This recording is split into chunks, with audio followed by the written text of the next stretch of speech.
Neil, welcome to the GSB. Thank you for having me here. Really excited to have you here today as our first guest for Global Speaker Series. So as Mariel mentioned in the introduction, you have had an incredible career internationally. And over the next 40 minutes, we'll love to talk about your personal journey, both as an entrepreneur as well as an investor. And we'll love to hear your thoughts on the huge and exciting market in China today. We'll also open up the last 20 minutes for questions from the audience. Sure. So to get us started, so Neil, you grew up in China, and in 1989, you came to the US, initially for a PhD program in math, and you made the decision to do an MBA a year after that. Very validating for all the MBAs here to hear. So at that time, we called it MPPM. I was telling people that this is like MBA, and oftentimes need a lot of explanations. Definitely. And you chose to go into banking straight after your MBA.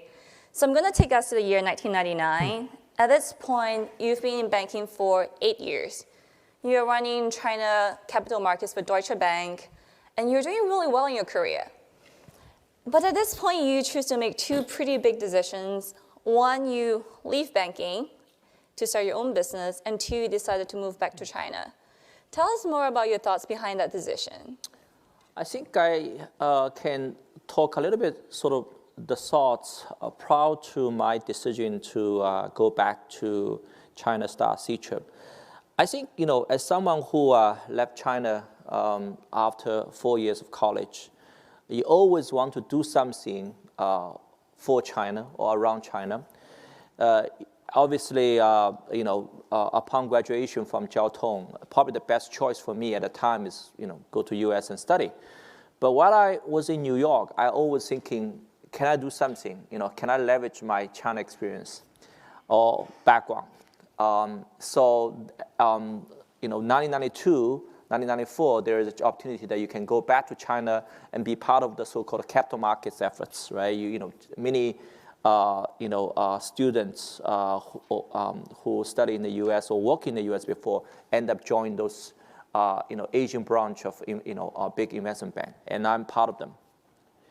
And you get very excited because when you go back, you see how much China has been changed from the 1980s, against the time when I left China. So you really feel like, there are a lot of things you can do. But back in 1994, 95, most of the so-called economic reform are around big enterprises, especially SOEs. What really actually have changed is toward the end of 1990, the 1990s, when private enterprises come to become one of the major force in the whole economic development. And so people like myself, when I first working in the investment banking world in China, my major customers are the Chinese corporates. I'm the first one knock at door at the CNOOC at the Bank of China. And then you're starting to find that there are opportunities to do financings for private companies. And because of that, you're thinking about whether you can be part of them. At that time, entrepreneurship was not a popular word. Okay? And people like myself would say, probably I don't have much opportunity, to do that because you need a lot of, very large amount of capital. I mean, the first batch of Chinese, private enterprises typically are in the area like, manufacturing, transfer from the Shangzhen 企业, the so-called, those county enterprises before, or the real estate developers, who make the first sort of, their goal, and then, venture into other areas. But for people like myself who has not, do not have a lot of capital, there's not much really I can do until internet come to play. And I have to thank, US for giving me the inspiration. I came to Silicon Valley very oftenly because I have a lot of classmates while working in different tech firms here. From 1998 all the way to 2000, each time when I came, I noticed the big changes because many of those who work at Oracle, SAP, IBM, before, has switched to internet jobs. And when I walking through, all those, drive-through, 101, you see the big billboard change from advertisement from big companies to internet companies. So you see the internet is really changing how people live and work here in US. And naturally, you will think, well, if this is going to be the case in US, it should happen in China. So I have to say the first batch of internet entrepreneur in China, whether it's Baidu or Tencent or Ctrip, all get inspired because these successful models in the US. And we know we can do similarly like our US counterparts. Basically, not a lot of capital yourself, but you can use venture capital to help you, to grow your business. So, my first venture, Ctrip, is exactly follow that, route. Expedia was doing very good, and we think, well, if Expedia could change the travel industry so much in US, why not in China? So that's how I started, Ctrip in 1999. Frankly, it's a very difficult decision. If I'm a software engineer, it's probably a natural extension of my previous professions. But I was a banker, right? A banker provides advice to the corporates and on merger acquisitions, debt financings, IPOs, and I changed my role completely to something very, very new to me, right? And it was a very big venture for me. And the only thing I'm comfortable is that I know if I'm not successful, I can always go back. Because if Deutsche Bank do not hire me, there's someone else going to hire me. Look back is actually not very good, mentality, because when you do entrepreneurship, you better be so determined that you will make it successful, not just to hoping that one day you're going to go back. You should not leave yourself any other possibilities. But that's how I started. I do know I have possibilities. If I can be successful, and I clearly understand there's a good chance that I might not, I can go back and maybe another bank can hire me. But when I really get involved with a startup, you don't have time to think about anything because you want to survive and you want to do well. And every day you are just so heavily engaged with your, surviving, efforts. Indeed, I would say in the first 2 years, you try to find your business model and you work day and night. You don't have time even to think about where's my, other alternatives. You don't. Yeah. I actually just tell you guys, a little story. When I resigned from Deutsche Bank, my boss, the head of Asia capital markets, said, Neil, you should stay 4 more months. I said, why 4 more months? Because euro is just created, around that time, and the euro was introduced as a major currency. I was a fixed income banker, and I have been covered Ministry of Finance of China for many years, and Ministry of Finance has a plan to go to Europe to actually launch its first Eurobond. So my boss told me, look, you have been covered accounts for so many years. It's your pride to actually launch a Eurobond for Ministry of Finance. And this is your country. You'll be so proud of doing that. Just wait for 4 months. And I checked with my partners, and they said, Neil, you can't wait for 4 months. Entrepreneurship is about speed. Another 4 months, you don't know what's going to happen. So I decided to quit in November, December, instead of wait until the spring in 2000. Interestingly, I never regret that decision because the Eurobond was not launched until year 2003. Euro was not doing well, as you guys all know, right? And the euro coming down, and the Ministry of Finance said, no, I don't want to do it. So they wait until 2003 to actually launch the Eurobond. So I go back to tell my boss, later become an independent director of Ctrip. I said, look, if I wait for 4 months, I'm going to wait for another 10 months, and maybe 2 years, and there'll never be a Ctrip. So if you like to do something, and if you really feel like there's something calling you inside, you better do it right away. And that's all about entrepreneurship.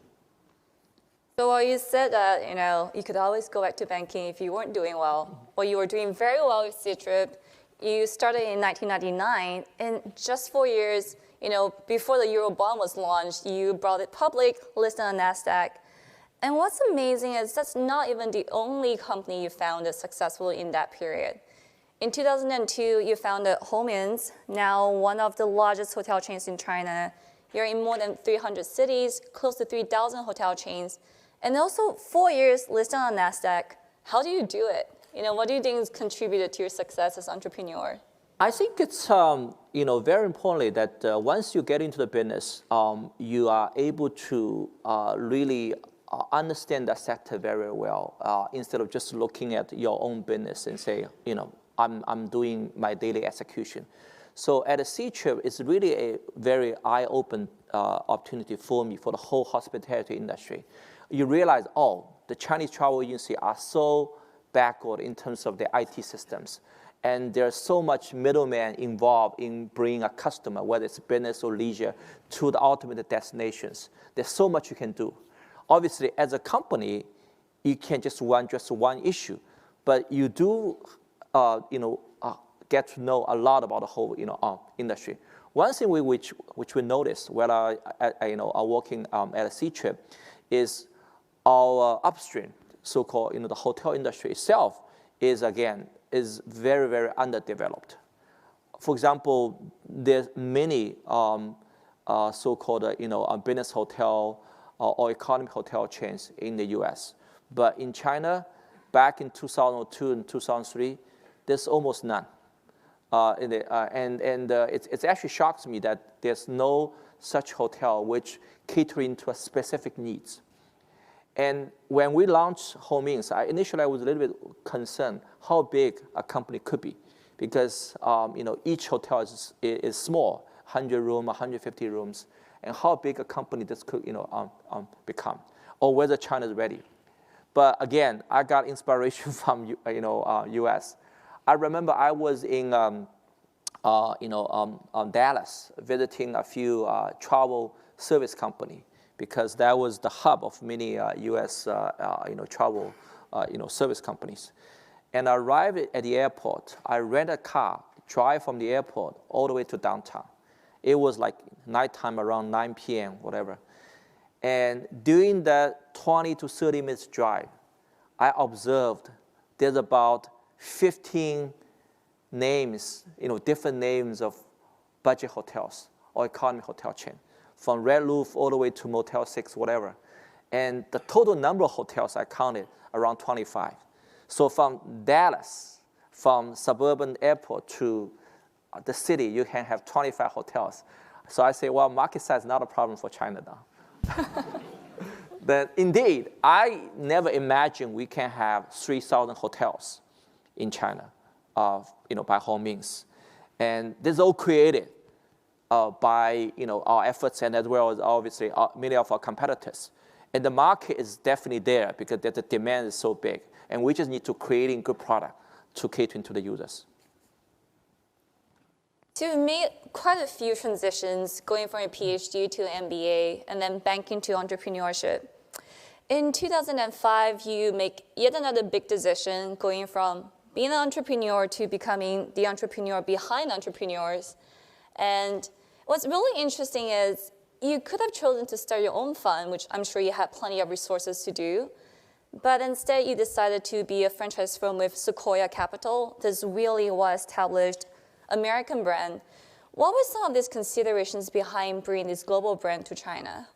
Well, I think, first of all, if you look at my career from PhD program, I never get a PhD, to MBAs, or not MBA, MPPMs, and to banking, etc. I don't think we have many choice back then, and this is something which you guys, compare with us. You guys are so lucky. I'm talking about, especially those probably students from China, because when I arrive in New York, I don't think I can get into business school right away. And again, after business school, you don't have many choices either. And oftentimes, you're never going through internship or prior working experience, so it can tell you what's your best fit for you. But what actually drives me to make those choices is that you see the great opportunity. And also, you go with the whole trend. And the last 20, 30 years, the big trend is that you think that China is going to become, a global economy, a powerhouse. And if you believe in that, and in a poker term, you call it, if you're all in China, you are largely doing well. And I guess that's probably going to be the case for the next 10, 20 years.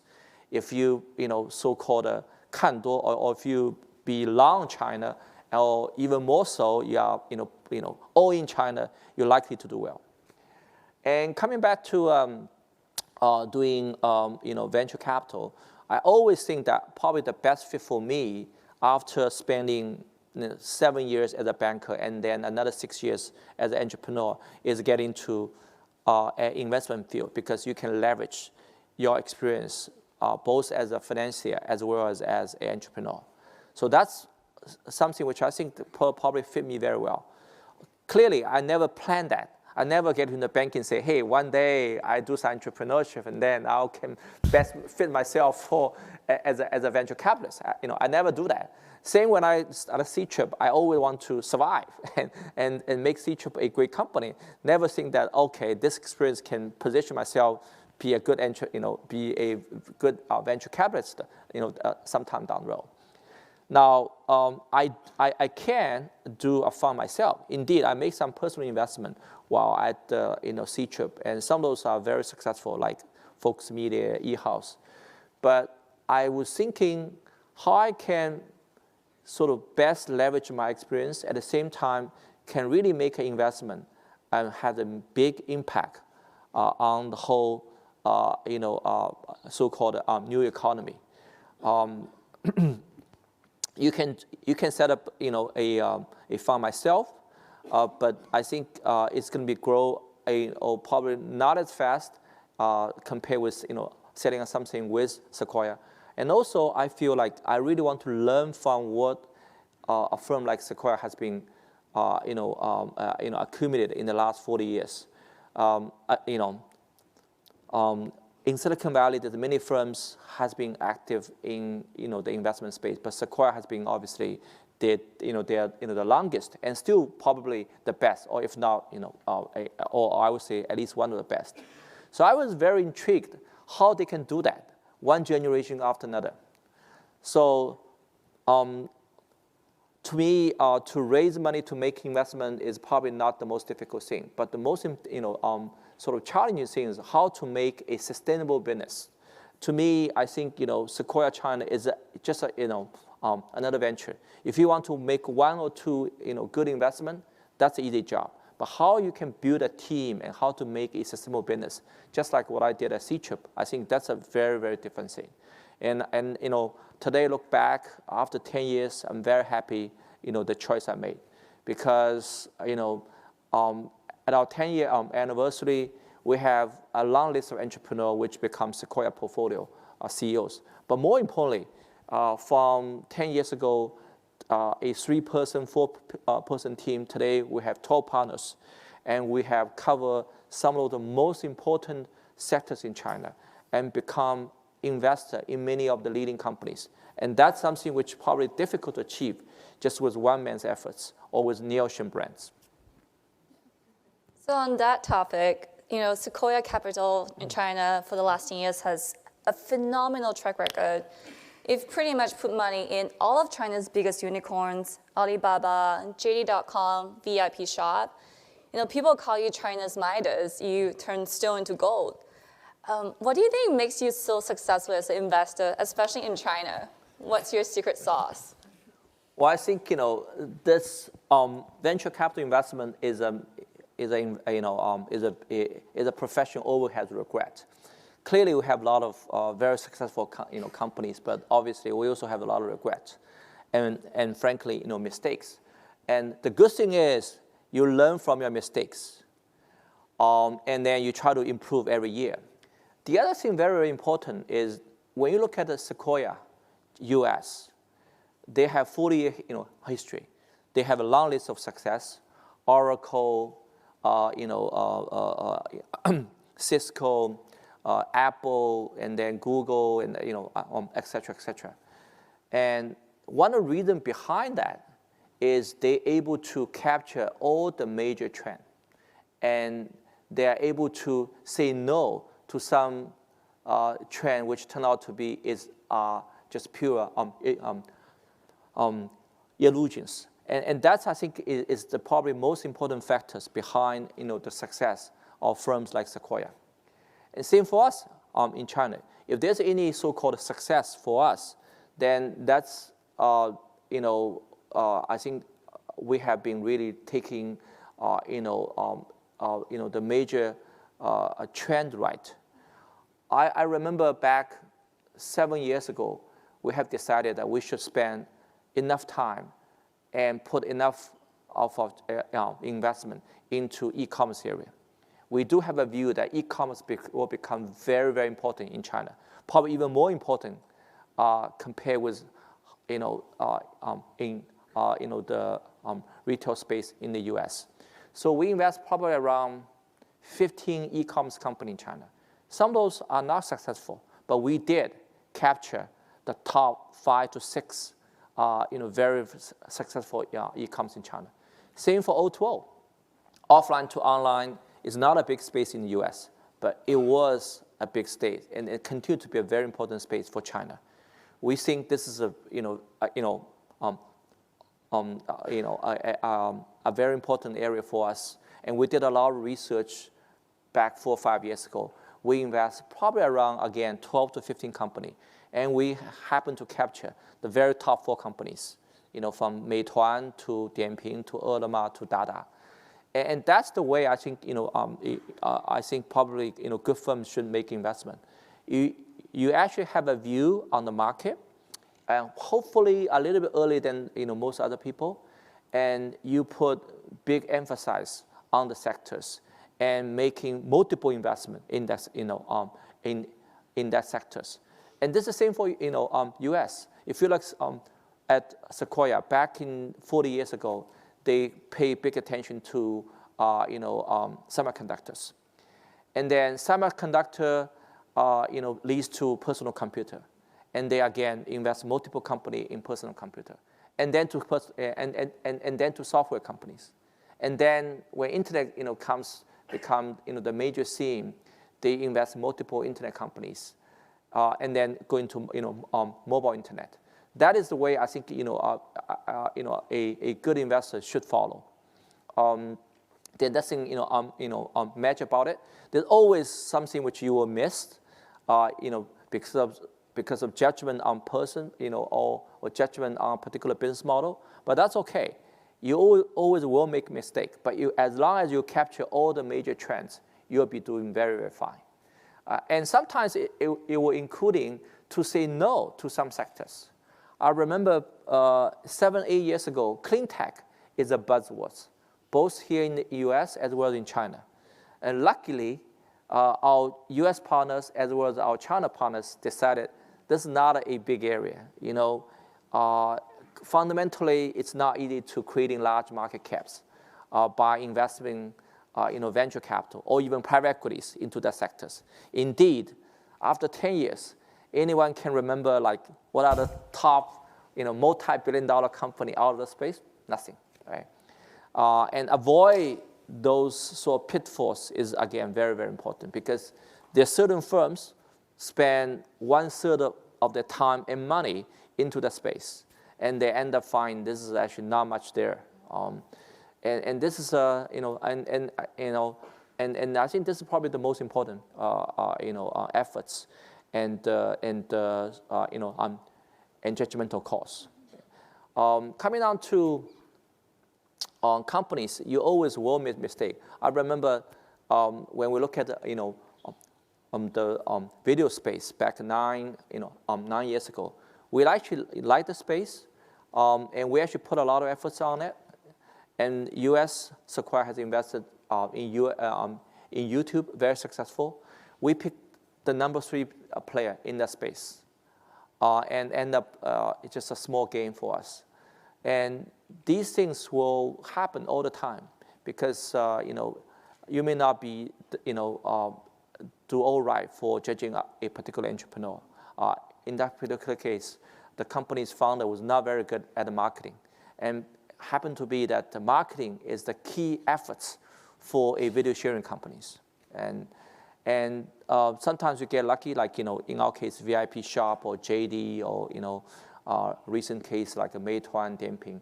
But the big trend is a lot more important to calling right on one particular company.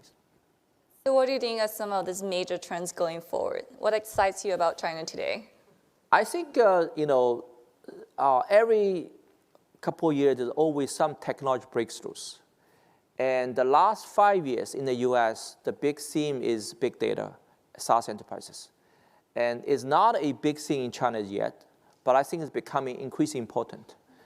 In fact, I would think the returnees from this part of the world, especially from Silicon Valley, might have a better role to play in China if you talk about big data and SaaS and enterprises. China in this time is like US 5-6 years ago when it comes down to enterprises, softwares, SaaS enterprises, SaaS and big data. So I think this is actually a great opportunity. And just like when in 1999, there's many big internet company US being founded. China, there's very few areas has been covered, and this is very much comparable. And when you come down to for the returnees to go back to a founding company, I think this is actually a very good area, because if you talk about consumer internet, you may not able to compete successfully against so-called the local guy, because in the consumer internet space, the cultural factor is so heavy. You have to understand your user very well. If you work in the US for too long, you may not be able to do that. If you look at like Charles Zhang, and if you look at Robin Li, when they go back to China, they don't really have a very long working experience here in the US. They are not like an early employee of Yahoo or early employee of Google to go back to founding Chinese companies. But in the enterprises area, the technology component is more important. So people who work here for many years in that space could actually play a very important role in shaping up the space in China. So I think this is definitely a very important area. The other important area is so-called robotics or artificial AI areas. Again, in that area, there are many U.S. companies ahead of China, but China started to see some local born companies which had developing its own technology.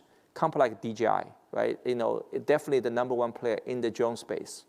And so I think we probably see some interesting dynamics. Even some of the Chinese company will doing better than some of the U.S. company addressing those major trends.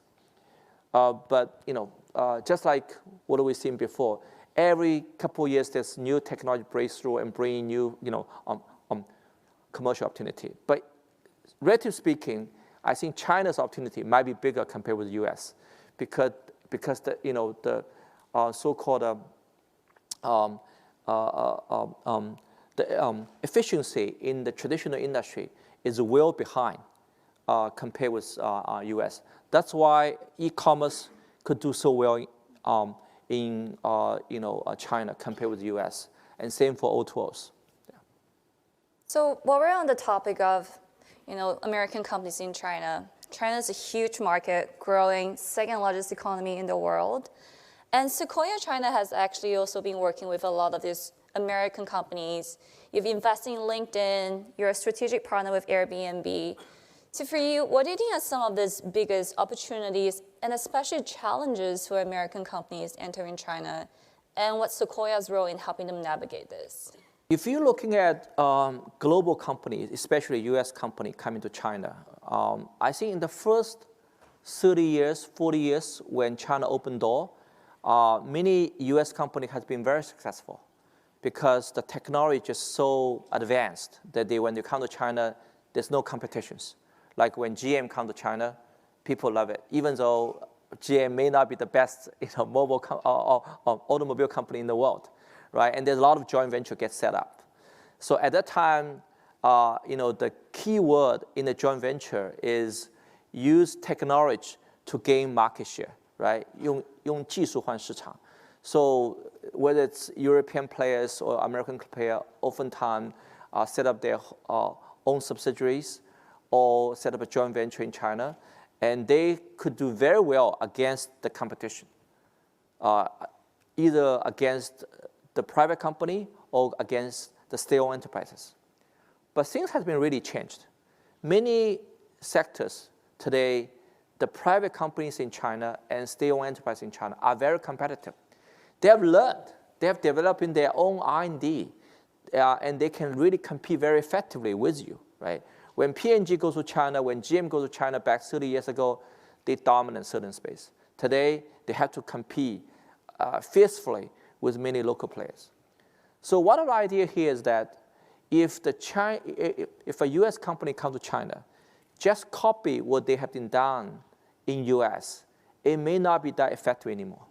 So you have to change your model and your product to cater to China's model, very unique business environment, especially in the internet space, because for internet, China and U.S. start around the same time. For some business model, China even advanced compared with U.S. For example, Tencent, today clearly much better than some of those social network companies in China. You can't say Tencent is learn from Facebook or copycat Facebook. In fact, if you look at Facebook and many others, some of those features are learned from Chinese companies. So if a internet company in US want to go to China, they have to think about whether they have an edge there or not. Secondly, they're going to have to face the competition from local companies, many driven by very, very strong entrepreneurs. So how are you going to be successful? One thing which we suggest is to having a very unique shareholding structures. You should introduce someone as entrepreneur as in your home country. Someone not listen to the head office, but someone able to base his product and service around Chinese unique business environment and leverage the edge from head office. That's how we did it on the LinkedIn joint ventures, and that's why try very hard for Airbnb. The product of LinkedIn and Airbnb are wonderful. There's no question about it. But there are some local competitors. Their CEOs and their founders are very strong. And you need to have a structure where the guy who runs LinkedIn China has a direct interest in running that business. So the management team need to be compensated properly and not just compensated at the head office. And I think that that's probably the best way for a U.S. company to compete and do well in China. In fact, if a Chinese company comes to Silicon Valley, they should do the same thing, right? If they send something from someone from head office and try to compete with local company here in U.S., I don't think they have a chance. But they have to hire the best talent in Silicon Valley and give them enough economic interest. Let them run the show, and then leverage the back end from China. And then you might have a chance to competing locally. I think it is the model moving forward, applicable for both US companies as well for Chinese companies. So that's how we actually bring LinkedIn to China, and that's how we bring Airbnb to China. And I think this is probably a model that will see if that fits for many other US companies, even though they are already very, very successful here in US. And as the business partner, what we bring to the table is that we're helping to get the best team. and also to put all resources behind it, and to make sure that you have the right partners for your efforts. And actually, it's not easy to find such so-called local CEOs, because he needs to be very entrepreneurial, as I mentioned. At the same time, he had to understand how to working with a large organizations, because you do want to leverage your head office, some of the existing technology infrastructures, and someone who know how to make sure the respective department within your head office can work with you very closely. So it's difficult to find this type of talent, but it's a tough job, and we have been trying very hard, and so far that we have been quite successful with LinkedIn, and hopefully we can extend it to other U.S. companies. Definitely want to stay in Airbnbs in China. So we'll now open up to questions from the audience. We have Maria and Neve on either side. Please raise your hand high if you are interested in asking a question so they can spot you. You can also tweet to our hashtag #StanfordGSS if you have a question. And I think we'll start with a question from Twitter. Great. So thank you both for such an inspirational discussion. Now, the first question from Twitter, many of us here aspire to be entrepreneurs and see China as a great market opportunity. But what are some of the unique challenges that entrepreneurs face in China, and how do you recommend we overcome them? I think one of the most frequently sort of encountered challenge is competition. It's actually interesting. I always very puzzled, and I still do not have the perfect answer. Here in the U.S., in Silicon Valley, you have one business model. Typically, no one either cares to copy, or no one really need to copy. If you have Uber, you have Airbnb, you have LinkedIn, there's very few copycats. In China, as long as your business is doing well, you will definitely have copycats. It's a matter of how to compete more successfully, and that actually gonna putting pressure on the leaders to innovate all the time, right? I remember when I was running C-Trip, one of the my routine job is come to Monday meeting and discuss how our competitor was doing, especially Elon, right? So one of the Monday discussion item is, spending 30 minutes and discuss what's Elon has been launched in the last 1 week. And indeed, I have to say, many of those are copied what C-Trip been doing. Some of those very detailed, like marketing plans, like sending cards at the airport. When we do that, they did that. So what can you do, right? So you just have to innovate all the time just to make sure you stay ahead of the game. And it's a reality, and people have to face. Many business models, you cannot IP it. You just have to raise more money. You just have to innovate all the time, and you just have to differentiate yourself well enough. And that differentiation sometimes comes down to very details. When we look at C-Trip versus Elon, at that time, we are around 2 times bigger than Elon. And one of the differentiate we have is through call center, we're providing better services. That's actually become a big edge. And if you're coming down to merchant relationship, when we establish a certain relationship with a hotel group, they follow. That relationship, it's difficult to do exclusive deals. But only thing which we have been done well and differentiate yourself is a better customer services. And you can call that actually a small details, but that small detail really bring very big change. Bring very big gap for C-Trip against Elon. And so for China, if you want to get into those competitive space, you have to be prepared and to innovate all the times. And the other thing I want to point out is that it's difficult to retain talents in Silicon Valley because people gonna strike out on his own. It's even more difficult to do so in China. If you're looking at a turnover rate at the major internet companies in China, it's actually higher, a lot higher compared with US companies. Many companies feel like, many senior executives feel like, to do startup today, the environment is so good.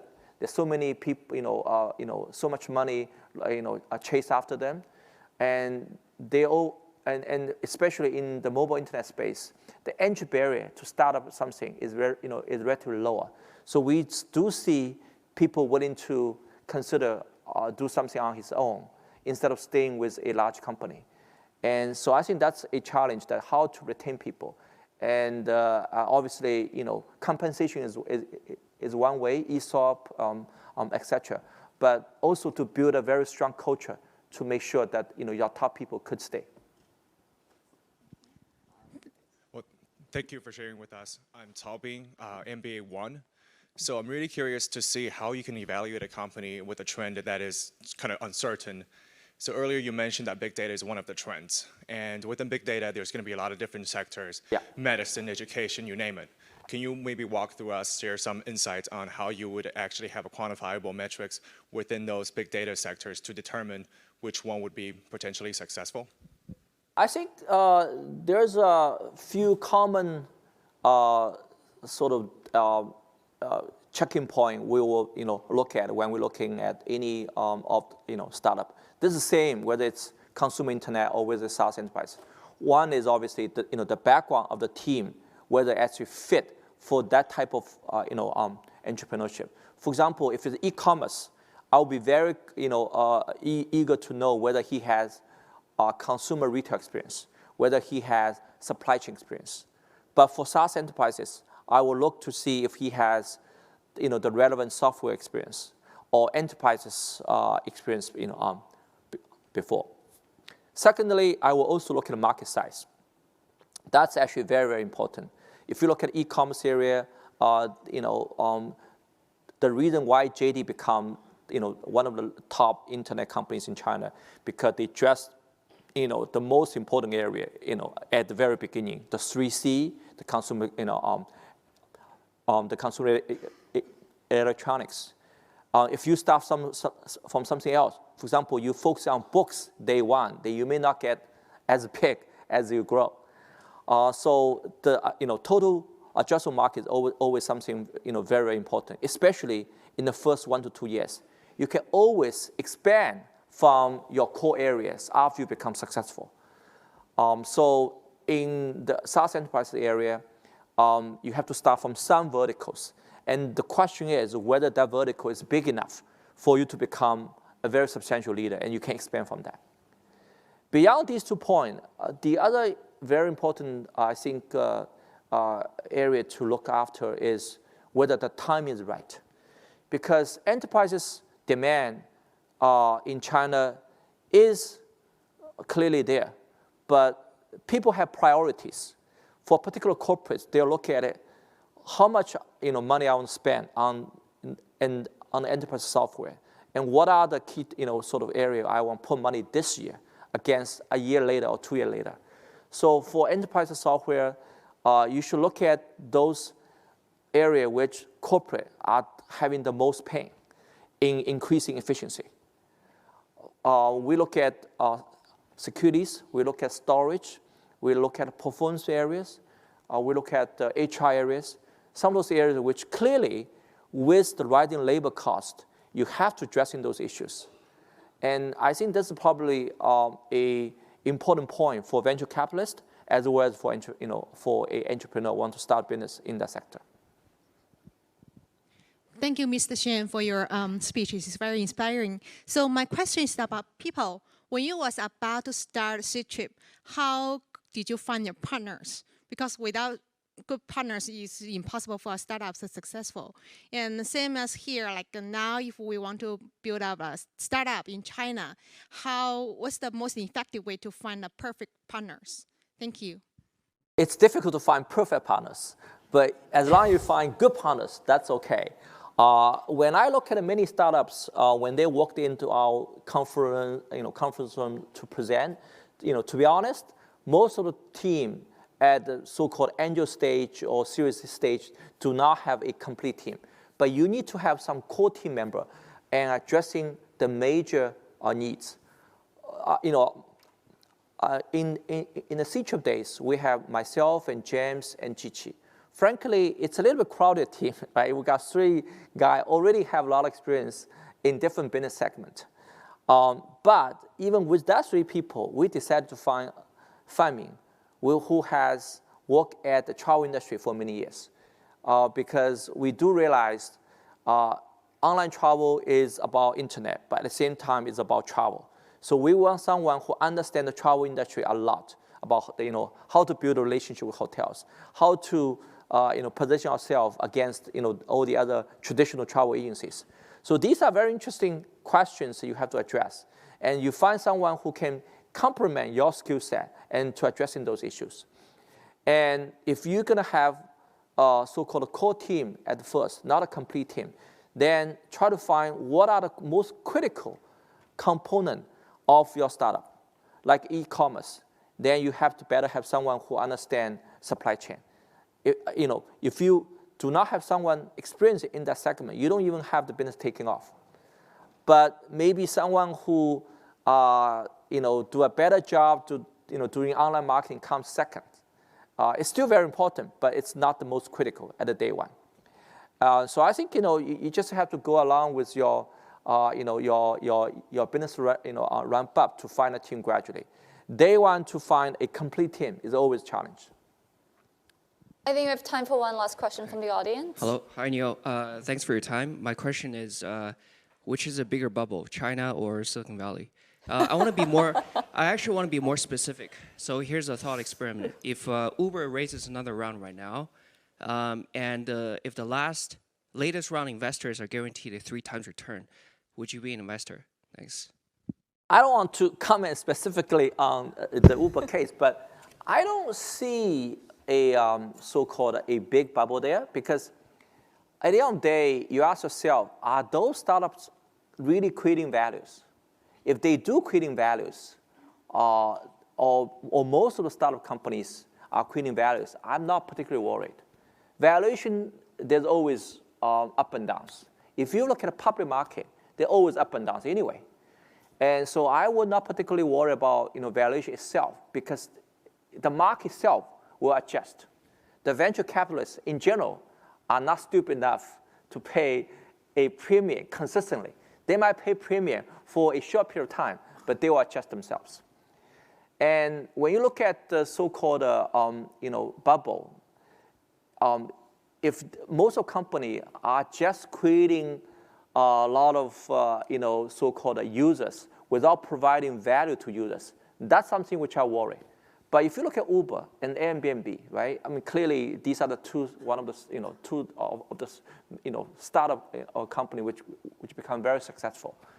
They do creating a lot of values, right? I mean, Uber clearly has provide the most efficient transportation systems for all the people around the world, and Airbnb has created new demands, and something which the hotel industry have never been thought about. So I think these are either creating new demand or increase efficiency big time. So I think ultimately, the value will be created by those companies. I'm not particularly worried that if there's any so-called bubble, because the company might ahead of itself a little bit for valuations. If you look at China, back in 1999, where there's a bunch of companies like C-Trip, like Baidu, it's difficult to comment on the valuation at each stage. But what is important is that they do bring value to the companies, to the whole economy. What I'll be very worried about is when those companies are creating a very same value. I want to use one examples. Back in 2001 and 2002, there's a bunch of companies called SP companies in China. I don't know if you guys still remember. Maybe some of you are not living in China at the time. They're providing either ringtones or pictures for the China Mobile, China Unicom, etc.